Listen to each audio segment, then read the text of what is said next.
সম্মানিত ভিউয়ার্স, আপনি কি বিনা খরচে বিভিন্ন দেশে ভ্রমণ করতে চান? তাহলে আপনাকে মানসিক ভারসাম্যহীন পাগল হতে হবে। আমি এই কথাটা এই জন্যই বললাম, আমাদের পার্শ্ববর্তী দেশ ইন্ডিয়া থেকে আমাদের বাংলাদেশে অসংখ্য পরিমাণ মানসিক ভারসাম্যহীন পাগল দেখতে পারবেন। এই পাগলগুলো কি আদৌ সুস্থ, নাকি তারা কোনো রয়ের সদস্য কিংবা কোনো সিআইডি হতে পারে? আমার মাথায় এই বিষয়টা ঢুকতেছে না কোনোভাবেই। ইন্ডিয়ান পাগল কিভাবে বাংলাদেশে এত পরিমাণ রয়েছে কিংবা আসে? এখন আপনারা একটু চিন্তা করে দেখেন, আপনার আশেপাশে যতগুলো মানসিক ভারসাম্যহীন পাগল আপনারা দেখতে পারবেন, বেশিরভাগ আপনার ইন্ডিয়ান পাগল। তো এই ইন্ডিয়ান পাগলগুলা তারা আসে কিভাবে বাংলাদেশে?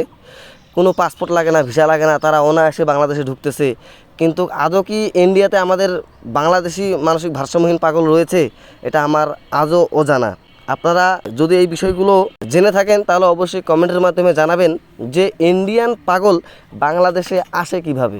আমরা যতটুকু এই মানসিক ভারসাম্যহীন মানুষদের মুখ থেকে শুনতে পারি, তাদের বাসা ইন্ডিয়াতে, কিন্তু তারা বাংলাদেশে আসছে কিভাবে? বর্ডারের কাছে আসছে, ইন্ডিয়ান বিএসএফ নাকি তাদেরকে মানে পার করায় দেয় আর কি বাংলাদেশে। এখন বাংলাদেশে যখন পার করায় দেয় তখন তো তারা বাংলাদেশে চলে আসে।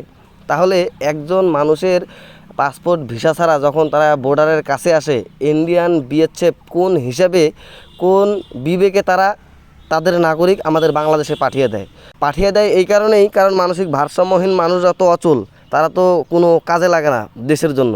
এই জন্য তারা শয়তানি করে এই কাজগুলো আমাদের বাংলাদেশের উপর চাপিয়ে দেয়।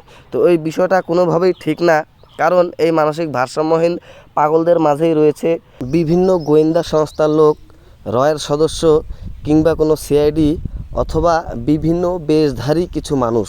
তো সুপ্রিয় দর্শক বন্ধুরা, আপনাদের কাছে আমার একটি অনুরোধ, আপনারা যদি এমন অসহায় মানসিক ভারসাম্যহীন মানুষ আপনাদের আশেপাশে দেখতে পারেন তাহলে অবশ্যই আমাদেরকে জানাবেন। আমরা আমাদের চেষ্টা মতো সেখানে গিয়ে তাদের পরিষ্কার পরিচ্ছন্ন করে দিয়ে আসবো।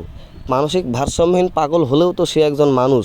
আমরা এই মানবিক কাজে সবসময় যুক্ত থাকার চেষ্টা করি। আপনারা আমাদের জন্য দোয়া করবেন, আমরা যেন এই অসহায় মানুষদের পাশে আজীবন এবং সবসময় থাকতে পারি।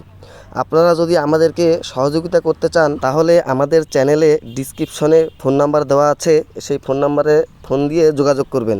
অনেক মানুষ আছে যারা অসহায় মানুষদেরকে সহযোগিতা করতে চায় কিন্তু কোনো মাধ্যম পায় না। আমাদেরকে যদি আপনারা পাগলদের পোশাক, জুতা দিয়ে সহযোগিতা করতে চান তাহলে অবশ্যই করবেন। দেশের যে কোনো প্রান্ত থেকে আপনারা আমাদেরকে সহযোগিতা করতে পারেন, যেন আমরা এই অসহায় মানুষদের পাশে আরও বেশি বেশি থাকতে পারি এবং তাদেরকে সহযোগিতা করতে পারি। তো আজকের ভিডিওটা এই পর্যন্তই। সুস্থ থাকবেন, ভালো থাকবেন, আল্লাহ হাফেজ।